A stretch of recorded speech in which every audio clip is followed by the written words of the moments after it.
राधा करावचित पल्लववल्लरी के राधा पदांक विलसन मधुरा स्थली के राधा यशो मुखरमत खगावली के राधा विहार विपिने रमता मनो में राधा विहार विपिने रमता मनो में।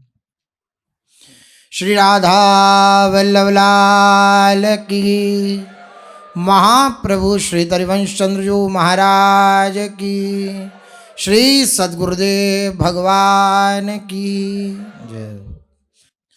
रसघन मोहन मूर्ति ठाकुर श्री राधा वल्लभ लाल जी महाराज, अनंतानंत सखियों की प्राण सजीवन मूरी श्री लाडली जी महाराज एवं इन युगल स्वरूपों को हृदय में नित्य नवीन रूप से दुलार करने वाले समस्त रसिक परिकर एवं श्री सद्गुरुदेव भगवान के चरणों में दंडवत प्रणाम है। पूर्व सत्र में अपने सभी श्री प्रहलाद जी महाराज का कथन श्रवण कर रहे हैं, उनके चरित्र का, जिसमें अपने जन श्रवण कर रहे हैं कि कैसे हिरण्याकश्यपु की गोद में बैठकर श्री प्रहलाद जी महाराज अपनी रुचि की बात हिरण्याकश्यपु को बता रहे हैं कि जो पुरुष अपना मंगल चाहता है, सबसे अच्छा कार्य जो एक पुरुष के लिए है, एक मनुष्य जीवन के लिए है, वह क्या है।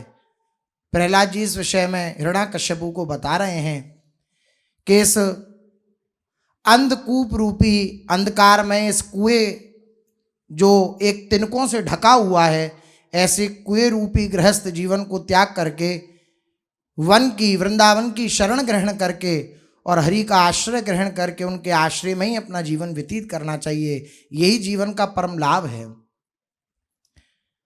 मैं और मेरे की बेड़ियों में जकड़कर, अहंता और ममता की इन बेड़ियों में फंसकर जो जीव अपना नाश कर लेते हैं, वह चाहे गृहस्थ में रहें या किसी और भेष में रहें, वे अगर अहंता ममता अपने हृदय में धारण करते हैं, शरीर के प्रति ममत्व, संसार के प्रति ममत्व, तो एक ना एक दिन वे प्रभु से अपने उस संबंध को स्थापित करने में चूक जाते हैं। प्रभु से नित्य संबंध है, लेकिन उस संबंध का अनुभव जब तक हम आसक्ति से विलग नहीं होंगे, दूर नहीं होंगे, तब तक नहीं होगा। ये बात हमें धारण करनी पड़ेगी। जितने भी वाक्य गुरुजन कहते हैं, महापुरुषजन कहते हैं, उनका लाभ तभी होता है जब उनको धारण किया जाता है। अगर महापुरुषजन कह रहे हैं कि संसार के किसी भी व्यक्ति, वस्तु, स्थान से हम ममत्व रखेंगे तो फंस जाएंगे, तो इसको बिना तर्क के स्वीकार किया जाए। यह सबसे बड़ा श्रोता का मुख्य लक्षण है। क्या? जो श्रद्धावान श्रोता होता है उसकी तार्किक बुद्धि नहीं होती है। सुनत चित रति करे, इसलिए ये श्रद्धावान श्रोता का लक्षण बताया है। सुने और सुनते ही उसके हृदय में उसके प्रति पूर्ण समर्पण जागृत हो जाए, जिस वाक्य को वो गुरुजनों के सुन रहा है। अगर महापुरुषों ने कह दिया कि संसार का आश्रय बंधन का कारण है, प्रभु का आश्रय मोक्ष का कारण है, प्रभु की प्राप्ति का कारण है, तो अक्षरशः इसे पहले स्वीकार करें। लेकिन मन बुद्धि का ये कार्य होता है कि गुरुजनों की वाणी में बार बार कोई ना कोई ऐसा तो ऐसा नहीं, फिर उदाहरण भी बताने लगेगा वह मन कि देखो अमुक भी तो ऐसे है, अमुक भी तो ऐसे रहते हैं, अमुक भी तो ऐसा करते हैं। नहीं, फिर परिणाम देखें हम उसका कि वो रहते हैं करते हैं तो क्या उसका परिणाम होता है। इसलिए जैसा गुरुजनों ने कह दिया बस अक्षरशः उस वाक्य को हृदयंगम कर लिया, हृदय में धारण कर लिया। संसार से अनासक्ति परमावश्यक है। संसार से अनासक्त होने का मतलब यह नहीं कि संसार का त्याग कर दिया जाए बाहरी रूप से, नहीं। गोस्वामी जी कह रहे हैं कर से कर्म करो विधि नाना, लेकिन मन राखे हो जहां कृपा निधाना। खूब सुना है हमने। रामचरितमानस श्री गोस्वामी जी का ऐसा ग्रंथ है कि भारतवर्ष में ऐसा कौन सा ग्राम नगर तीर्थ ना होगा जहाँ रामचरितमानस जी का उद्घोष ना होता हो। खूब हमने ये बात श्रवण में सुनी होगी कि कर से कर्म करो विधि नाना, मन राखे हो जहाँ कृपा निधाना। लेकिन श्रवण तो किया, आचरण में नहीं उतारा, उसको स्वीकार नहीं किया। स्वीकृति बहुत बड़ी वस्तु है। गुरुजनों की बातों को स्वीकार कर लेना ये सबसे बड़ी कला है। वरना मन बुद्धि की छलनी लगा करके हम लोग गुरुजनों के वाक्यों को भी श्रवण करते हैं। मन ने अगर टिक राइट का निशान लगा दिया, ठीक है ये बात तो ठीक है, और मन ने अगर कह दिया नहीं नहीं अमुक शास्त्र में तो ये भी लिखा है, अमुक ने तो ऐसा भी कहा था, तो हम किन की शरण में हैं, किन की बातों को धारण करके हम प्रभु के मार्ग में चल रहे हैं। हम उधर पूरी श्रद्धा झोंक दें अपनी या कहीं अन्यत्र लगाते डोलें उस श्रद्धा को? नहीं। हमारे गुरुदेव हमसे क्या कह रहे हैं? संसार से अनासक्ति ही भगवान की प्राप्ति का सुगम उपाय है, और इसके अलावा कोई उपाय नहीं है। क्यों नहीं है? एक मन है।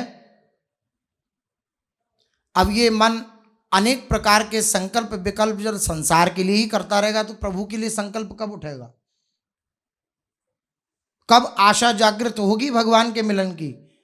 कब आशा से दास्यम वृषभानु जाए, ये बात हृदय में आएगी कब? अगर संसार की ही आशा बनी रहेगी तो प्रभु की आशा जागृत नहीं हो सकती, नहीं हो सकती। इसलिए बिल्कुल अनासक्त होने की गुरुजन बात करते हैं कि अनासक्त नहीं होगे तो ये अनुभव में नहीं आएगा प्रभु का प्यार, प्रभु का दुलार। और अनासक्त हो जाएंगे तो हर एक परिस्थिति में प्रभु का प्यार, प्रभु का दुलार उपासक को अनुभव में आता है। इसलिए उपाय कोई नहीं है इसके अलावा संसार से विलग होकर के प्रभु की स्मृति। नहीं हो पा रहे हम विलग तो स्मृति में कदम बढ़ाएं। पहला कदम जमा दें तो पीछे का अपने आप उठ जाएगा, ऐसा सदगुरुदेव भगवान कहते हैं। हम पहला उठाते तो हैं लेकिन पीछे वाला भी रखे रहते हैं कि कहीं कोई गड़बड़ दिखी तो तुरंत पीछे हो जाएंगे। और ऐसा उपासक कभी भी किसी सिद्धि का लाभ नहीं कर सकता। इसलिए अन्याश्रय को छोड़ने की बात कही गई। कोई भी आश्रय नहीं, संसार का कोई भी आश्रय नहीं। सच मानिए, जो अकिंचन भक्त होता है ना, उसको जो अनुभव में आता है वो शायद ही किसी को अनुभव आए। क्योंकि भगवान नमो किंचन वित्ताय, कुंती जी स्तुति कर रही हैं प्रभु की, तो प्रभु की स्तुति करती हुई कह रही हैं कि आप कौन हैं, मैं आपको प्रणाम करती हूं, आप अकिंचन जनों के वित्त हैं। जो अकिंचन भक्त हैं, जिनका आपके सिवा कोई नहीं है, जिनका इस संसार में आपके सिवा कोई आश्रयदाता नहीं है, उनके केवल आप आश्रयदाता हैं। ये दीन प्यारे वेद पुकारे, ये दीनों से बहुत प्यार करते हैं। जो इनकी शरण में आकर के एक बार कह देता है हे नाथ मेरा आपके सिवा कोई नहीं है, तो अभयम सर्वभूतेभ्यो ददाम्येतद् व्रतम मम शक्रदेव प्रपन्नाय तवास्मीति च याचते अभयम सर्वभूतेभ्यो ददाम्येतद् व्रतम मम। वाल्मीकि रामायण का श्लोक है। प्रभु कहते हैं एक बार शक्रदेव, एक बार, भगवान की 1000 बार मांग नहीं है, एक बार हृदय से पुकार करके मुझसे कह देता है, हे नाथ मेरा आपके सिवा कोई नहीं है, तो भगवान कहते हैं मैं उसको पूरे संसार से अभय प्रदान कर देता हूं। अभय समझते हैं, सुनने में बहुत छोटा शब्द है, लेकिन जो अभय हो जाता है वो निर्भय हो जाता है। समस्त संसार से निर्भय हो जाता है। अभय दान दे दिया। जैसे कोई किसी को गोली मारने वाला है और वो हाथ खड़ा कर दे कि भाई हमारी कोई गलती नहीं, हमें क्षमा करो, या जैसा भी वो अनुनय विनय करे, और जो गोली मारने वाला व्यक्ति है वो अभय दान दे दे कि कोई नहीं, तुम्हें कोई चिंता नहीं करनी, तो उसके हृदय को कैसा आनंद होगा कि चलो बचे। आप सोचिए, समस्त संसार से जितने भी हमारे दुराचरण हुए, पापाचरण हुए, सबसे प्रभु अभयदान कर देते हैं। जो एक बार कह देता है, हे नाथ मेरा आपके सिवा कोई नहीं है। इसलिए प्रहलाद जी महाराज कह रहे हैं, जो अहंता और ममता के चक्कर में पड़कर इस ग्रहमंद कूपम, इस ग्रह रूपी अंधकूप में फंस चुका है, उसके लिए सर्वोत्तम मार्ग यही है कि हरि का आश्रय ग्रहण कर ले। उद्विग्न रहता है चित्त, हमेशा परेशान रहता है। क्यों परेशान रहता है? क्योंकि प्रभु का आश्रय नहीं, उस ठंडी शीतल वायु का आनंद ही नहीं लिया है प्रभु के आश्रय के, उनके चरणार विंद के आश्रय के, उस दिव्य आनंद का अनुभव ही नहीं हुआ है। जहां जहां ये जीव गया है अनंत काल से, वहां वहां इसने ठोकरें खाई हैं, इसलिए उसे उस सुख का अनुभव भी नहीं है। और गुरुजन कहते हैं तो विश्वास भी नहीं हो पाता। स्वार्थी प्रेम, झूठा प्रेम, माना हुआ प्रेम, यही अनंत जीवन से मिला है, अनंत काल से मिला है। तो जब गुरुजन सच्चे प्रेम की बात करते हैं तो पहली बार में तो विश्वास नहीं होता कि कोई बिना हेतु के क्यों प्यार करेगा। इसलिए हम हेतु प्रकट करने में अपने में लगे रहते हैं। सूक्ष्म बात है, मैं ऐसा क्या कर लूं प्रभु रीझ जाए, मैं क्या ऐसा हेतु अपने हृदय में प्रकट कर लूं कि प्रभु रीझ जाए। लेकिन बात ऐसी नहीं है, हेतु रहित हैं प्रभु। श्री सेवक जी कह रहे हैं, गुण मानी संसार। गुण को मानने वाला कौन है? संसार। और हम इतने बुद्धिमान बनते हैं कि अपने गुणों से प्रभु को भी रिझाना चाहते हैं। ऐसा क्या कर दें कि गुरु जी और श्री जी यों कहें वाह वाह वाह वाह आनंद हो गया, क्या कहना।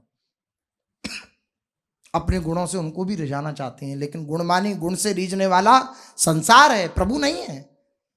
प्रभु तो दैन्यता से रीझते हैं। अश्रु प्रवाह हो रहा है और उनकी स्मृति में, उनकी याद में एक असहाय स्थिति उपासक की है कि मैं कुछ करने में समर्थ नहीं हूं, क्या करूं, आप कभी कृपा करो। भूरी सखी बहुत सी बातें श्री जी से कहती हैं, आप दर्शन नहीं दोगी जब तक मेरे नेत्रों की सफलता क्या है, जब आपके चरणों को देखूंगी तब मेरे नेत्रों की सफलता है। आप दर्शन क्यों नहीं देती हूँ, क्या मुझे भूल गई हो? थोड़ी सी झिझक रही हैं। फिर अंतिम पंक्ति में कह रही हैं, इति गदित भोरी अकुलाई तुम क्षमियो मोरी ढिठाई। भूरी सखी कहती हैं, श्री जी मैंने ये जो ढिठाई करी है, ये जो अमर्यादित भाषा कभी निकल गई हो मुझसे, तो मेरी ढिठाई को क्षमा करना, लेकिन मैं बहुत विकल हूं। ऐसी स्थिति जब असहाय हो जाता है उपासक, तब प्रभु की सहायता जागृत होती है, उनका उदार हृदय खिल उठता है। असहाय स्थिति है श्री मनकोजी जी की, कल अपने लोग श्रवण कर रहे थे, मनकोजी बोधला जी का चरित्र। नियम है, एकादशी पे पंढरपुर जाते हैं और वहाँ के ब्रह्मर्षिजनों को भोजन कराते हैं, पंढरपुर में पंडरीनाथ जी का दर्शन करते हैं। लेकिन असहाय स्थिति उत्पन्न ऐसी हो गई कि सारा धन सब लुटा दिया, कुछ नहीं बचा। प्रभु भी निष्ठा की परीक्षा लेते हैं, निष्ठा की इनकी परीक्षा हुई, ये उत्तीर्ण हुए। गए, जंगल से सूखी लकड़ी बीनी, पंढरपुर पहुंचे, वहां पर जाकर के प्रभु का सुंदर पुष्प फूल आदि समर्पित किए अपने अश्रुपूरित नेत्रों से, और सूखा आटा वह लिया, कल अपने श्रवण कर रहे थे कि कैसे पंडरीनाथ जी उस सूखे आटे का मूल्य जान करके, सूखे आटे का मूल्य केवल प्रभु ही जानते हैं, आए और अपने हाथों से वृद्ध ब्राह्मण का रूप धारण करके आए और अपने हाथों से बाटियां बना रहे हैं। है ऐसा कोई प्यार करने वाला? आपके पास कुछ नहीं होगा तो संसार में आपको कोई पूछने वाला नहीं, कोई पूछने वाला नहीं। केवल प्रभु ही ऐसे हैं जो हर परिस्थिति में हमारा साथ नहीं छोड़ते। जो आश्रित हैं उनको ये अनुभव होता है पल पल, हर क्षण, कि प्रभु देखो ऐसे मेरा सहयोग कर रहे हैं, ऐसे मेरा सहयोग कर रहे हैं। मनको जी ने देखा कि यह वृद्ध ब्राह्मण ने अपने हाथों से बाटियां बनाई, पाई, और रुक्मणी जी भी आई एक वृद्धा ब्राह्मणी का रूप धारण करके, और उन वृद्ध ब्राह्मण से जो पंडरीनाथ स्वयं बन के आए थे उनसे बोली, आप अकेले आ गए? अरे मुझे भी तो भूख लगी थी, मुझे भी लेके आना था। अरे भाग्यवान आप आ गई हैं, बैठिए, पाइए, आरोगिए। तो मनको जी एकदम घबरा गए कि आटा तो इतना सा है, अब 2 मूर्तियों का भोजन कैसे हो। लेकिन कर्तुम अकर्तुम अन्यथा कर्तुम सर्व समर्थ प्रभु हैं, हरि हैं। वही इतना हो गया कि दोनों ने खूब चक्क पेट भर के पाया और मनको जी को उच्छिष्ट दिया। उच्छिष्ट जैसे ही पाने को ऐसे हुए, इतने में प्रभु और श्री रुक्मणी माई अंतर ध्यान हो गई। जैसे ही मस्तक नीचे किया उच्छिष्ट पा करके, तो देखा सामने कोई नहीं। समझ गए कि मेरे भाव को स्वीकार करने के लिए केवल जो मेरे भाव का आदर करते हैं वही पंडरीनाथ मेरे समक्ष आए थे। अश्रु प्रवाह होने लगा। दोनों गृहस्थ में हैं, कोई विरक्त नहीं है, लेकिन अनासक्त हैं संसार से, अपनी समस्त धन संपत्ति से। तो प्रभु ऐसे प्यार कर रहे हैं उन्हें। दोनों रोने लगे और खूब आनंद मना करके बोले अब दोबारा पंडरीनाथ जी के दर्शन करने चलें। आज वो बहुत मुस्कुरा रहे होंगे। तो दोबारा लकड़ियां बीनी, दोबारा उन्हें बेचा, फिर 3 पैसे मिले और फिर उन पैसों से पत्र पुष्प लेकर के पंडरीनाथ जी के दर्शन करने के लिए श्री मनको जी पहुंचे अपनी पत्नी मामा ताई जी के साथ। अब मनको जी बोदला जी मंदिर में भगवान के दर्शन करने गए। उन्होंने हाथ जोड़कर प्रार्थना करी, दया में आपकी कृपा को धन्य है। आप अपने जनों से कितना प्रेम करते हो। बड़े बड़े धनियों के नाना प्रकार के भोगों को छोड़कर आप मुझ कंगाल के सूखे आटे पर रीझ गए। आपकी कृपा धन्य है। आपकी कृपा की मैं क्या बराबरी कर सकता हूं। आपने जितनी कृपा मुझ पर की है, ऐसा मेरा हृदय में दैन्यता कहाँ है, ऐसा मनको जी कह रहे हैं। आपने मुझे कृतार्थ कर दिया प्रभु। भगवान ने कहा, भाई मैं तो सब कहीं जाना चाहता हूं, पर बड़ी बड़ी ज्योनारों में मुझे पूछता कौन है। बड़ी बड़ी ज्योनारें हो रही हैं, बड़े बड़े भोग लगाए जा रहे हैं, केवल दिखाने के लिए। मेरे को आरोगने के लिए कौन लगाता है। मैं तो सब जगह पहुंचकर ग्रहण करना चाहता हूं, लेकिन मुझे कोई पूछता नहीं है, क्योंकि भक्त्या तुष्यति केवलम नच गुणैः भक्ति प्रियो माधव। भगवान केवल अगर संतुष्ट होते हैं तो भाव से संतुष्ट होते हैं, भक्ति से संतुष्ट होते हैं, क्योंकि भक्ति से अत्यंत प्रेम करते हैं, भक्तों से अत्यंत प्रेम करते हैं प्रभु। बोले मैं तो बहुत जगह जाना चाहता हूं, लेकिन कोई मुझे बुलाना ही नहीं चाहता। तो मनको जी बोले, भगवान ऐसा कैसे हो सकता है। सब आपके लिए ही तो भोग पधराते हैं और आप कह रहे हैं कि मुझे कोई बुलाता नहीं। भगवान बोले, देखो अमुक धनी के यहाँ कल मिठाइयाँ बन रही हैं और खूब ब्राह्मणों को, ब्रह्मर्षियों को निमंत्रण भेज दिया गया है। 1000 ब्राह्मण वहाँ बुलाए गए हैं, वहाँ जमाए जाएंगे। मैं भी वहाँ आऊँगा, तुम द्वार पर खड़े रहना, फिर मैं तुम्हें दिखाता हूँ कि मुझे कोई पूछता है कि नहीं। ठीक है प्रभु। दूसरे दिन बोदला जी उन धनी के द्वार पहुँच गए। मनको जी 1000 पत्तलें और आसन बिछाए गए थे। मुनीम जी निमंत्रित ब्राह्मणों की सूची में नाम देख देख कर ब्राह्मणों को बैठा रहे थे। इतने में वही बूढ़े ब्राह्मण श्री पंडरीनाथ जी, वही बूढ़े ब्राह्मण का रूप धारण करके लाठी टेकते हुए कमर में टाट का टुकड़ा लपेटे, टाट गेहूं की बोरी, टाट का टुकड़ा लपेटे आए और सेठ जी से कहने लगे, मैं बड़ा भूखा हूं, भूखे को अन्न दीजिए। तो बाबूजी ने नाम पूछा, आपका नाम क्या है? बता दिया नाम। सूची देखी बाबूजी ने और देख करके कि आपको तो निमंत्रण नहीं दिया गया है, आप भोजन नहीं कर सकते। मन को जी सब देख रहे हैं, वह जान रहे हैं कि विठोबा हैं, विठल नाथ जी हैं। वृद्ध ब्राह्मण ने कहा, आप 1000 ब्राह्मण जिमा रहे हैं, मैं बूढ़ा हूं, भूखा हूं, अगर एक अधिक जिमा देंगे तो कोई कमी पड़ जाएगी क्या? क्या हानि हो जाएगी आपकी? बाबूजी बिगड़ गए, बोले कि हम भिकमंगों को खिलाने नहीं आए हैं, चलो चलो जाओ अपना रास्ता नापो, यहां कुछ नहीं मिलेगा। ब्राह्मण देवता भी पूरे हटी निकले, वे जबरदस्ती एक पत्तल पर बैठ गए। अब ठाकुर जी महाराज हैं, परम कौतुकी हैं, बोले अभी और लीला तुम्हें दिखाते हैं। तो वो बने कर रहे हैं बाबूजी, और ये महाराज बैठ गए अपनी लाठी टेक के, नहीं नहीं लाओ हमें पवाओ, मैं तो खाकर ही जाऊंगा। अब बाबूजी का पारा चढ़ा, वे गरजते हुए बोले, इस बदमाश को पकड़ के निकाल दो। किसका घर समझा? इसने अपना घर समझ लिया है क्या? जबरदस्ती बैठ रहा है। ब्राह्मण ने प्रार्थना की तो क्रोध और भड़क गया। बाबूजी ने अपने नौकरों से धक्का दिला करके, और जो श्री ठाकुर जी महाराज उस वृद्ध ब्राह्मण के रूप में आए थे, उनको धक्का दिला करके बाहर निकलवा दिया। अब बोधला जी ये सब देख रहे थे दूर खड़े हुए, भगवान के पास आकर के कहा कि हाँ प्रभु मान गए। भगवान बोले, हाँ देख लिया ना, देखो कैसे, हम तो गए थे पाने के लिए, लेकिन हमें जो है नहीं पवाया गया। तुम जैसे ही भक्त हमारा भरण पोषण करते हैं, वरना हम तो भूखे ही रहे हैं। तुम्हारे जैसे भक्त ही हमारी भूख को मिटा पाते हैं। भगवान, अब इस अभिमान का फल तुम देखते जाओ, कब इसके संग क्या होगा। बड़े जोर की आंधी आई, पत्तलें तो छप्पर तक उड़ गईं, सारा जितना सब तामझाम लगा था वो सब उड़ गया।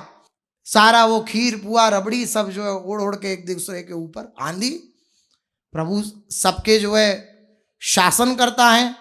मद भयात वाति वातोयम सूर्यस्तपति मद भयात वर्षतेन्द्रो दहत्यग्नि मृत्युश्चरति मद भयात। मेरे भय से पृथ्वी कांपती है, मेरे भय से सूर्य तपता है, और मेरे भय से वायु चलती है। वायु देवता को आज्ञा दी कि आंधी चलाओ, आंधी चली, सब पुआ पकवान सब उड़ गए। देखो ये हालत हुई।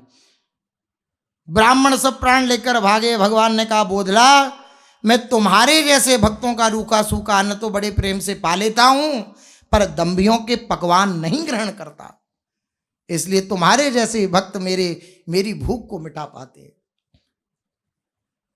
भगवान को प्रणाम करके फिर श्री बोधला जी अपने ग्राम की ओर चल दिए। उन्होंने एकादशी का व्रत किया, द्वादशी भी व्रत ही बनी रही, क्योंकि ये सब लीलाएं चलती रहीं तो कुछ पाया नहीं। त्रयोदशी हो गई, भूख प्यास से अत्यंत व्याकुल हो गए और पंढरपुर से चल दिए बिना कुछ खाए पिए। भगवान ने अपने भक्त की सेवा करने के लिए योजना बनाई।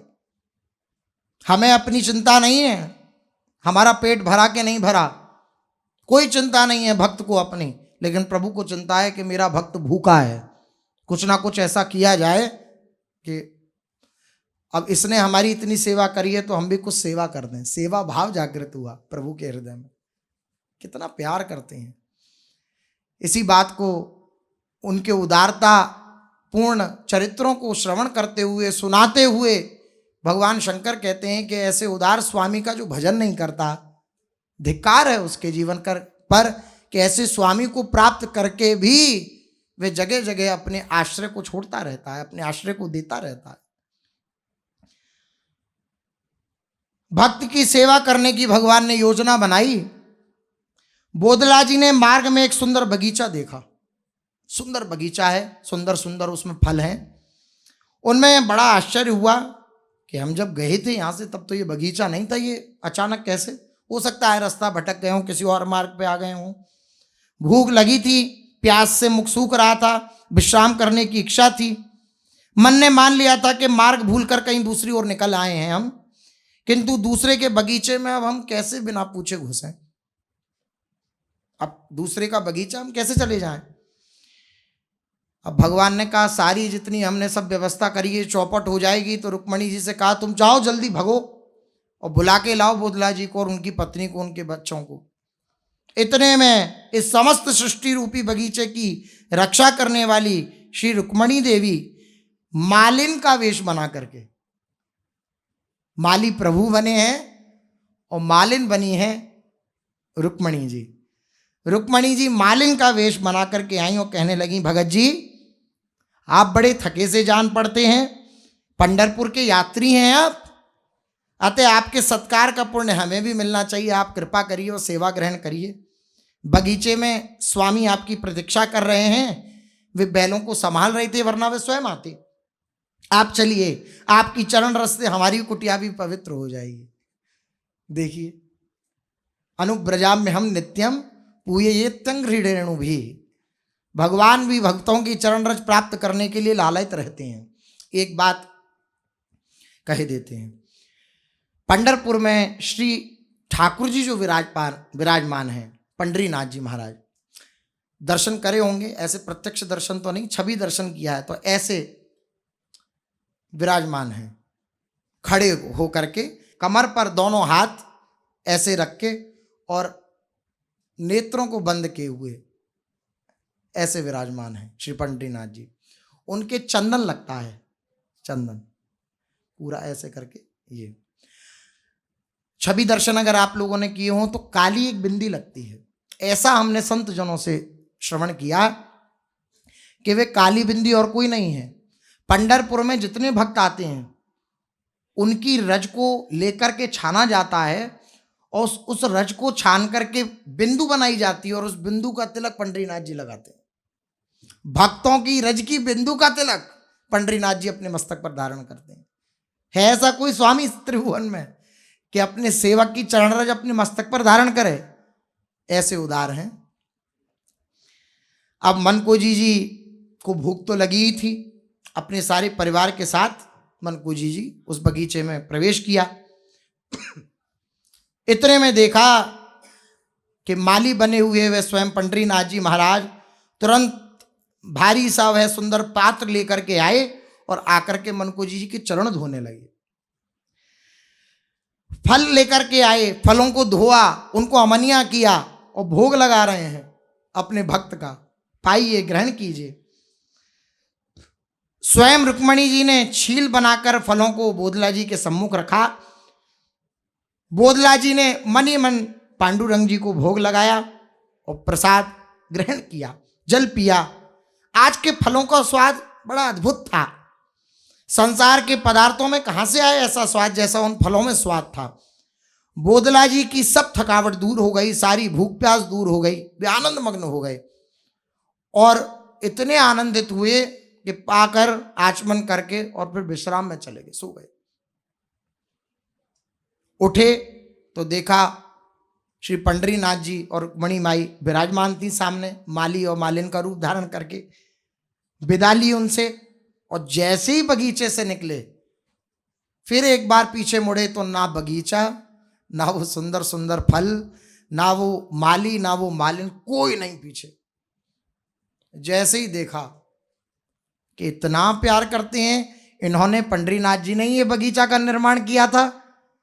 पंडरीनाथ जी स्वयं माली का वेश धारण करके आए थे, आनंदित होने लगे। अब ये तो उस उपासक का हृदय ही जानता है जो इनके चरणों में लगा हुआ है, जिसको ऐसा अनुभव आता है कि कैसे प्रभु मुझसे प्यार करते हैं।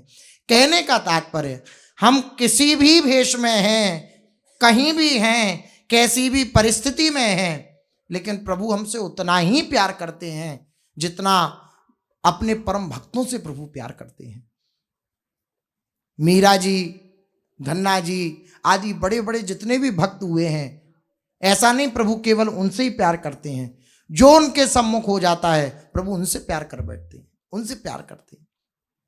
इसलिए हिरण्याकश्यपु के सामने प्रहलाद जी महाराज बोले, पिताजी मैं तो संसार में प्राणियों के लिए सर्वश्रेष्ठ बात यही समझता हूं कि इस मैं और मेरे का बंधन तोड़कर अहंता ममता रूप असत अभिनिवेश से जिनकी बुद्धि सदा उद्विग्न बनी रहती है, इस बंधन को तोड़कर इस बिना पानी के अंधे कुआं रूप गृहस्थाश्रम का तुरंत परित्याग कर देना चाहिए। इस गृहस्थाश्रम की आसक्ति का परित्याग कर देना चाहिए और क्षण भर का जिव्या तथा उपस्थ का ये जो सुख लोग भोग रहे हैं, इसका परिणाम दुखद ही है। इस दुख रूपी संसार का त्याग कर कर आत्मोन्नति के लिए, अपने अधःपतन को बचाने के लिए मेरे मत में संसारी विषयों से विरक्त होकर निरंतर प्रभु पाद पद्मों का ध्यान करते रहना चाहिए, श्री हरि की शरण में जाना चाहिए। यही सर्वश्रेष्ठ कार्य पिताजी मैं समझता हूँ, यही सबसे सुंदर बात है, यही सबसे श्रेष्ठ बात है। श्री नारद जी कहते, राजन, जैसे सांप को छोड़ देने से वह फुफकारने लगता है, जैसे प्रज्वलित अग्नि में आहुति डालने से वह और भी अधिक जलने लगती है, वैसे ही भगवान का नाम सुनते ही उसका हृदय द्वेष से जलने लगा हिरण्यकश्यपु। अरे, हमने सोचा था कि शंडामर्क इसकी बहुत प्रशंसा कर रहे हैं, इसने खूब कूटनीति, राजनीति आदि आदि विषयों पर खूब गहन शोध किया होगा, ज्ञान अर्जित किया होगा, और इसकी बुद्धि को किसने बिगाड़ दिया। फिर उसने प्रहलाद जी की ओर देखा, छोटा सा नन्हा सा बच्चा है, बात ही ऐसी कर रहा है जैसे मानो देवगुरु बृहस्पति जी उपदेश दे रहे हों।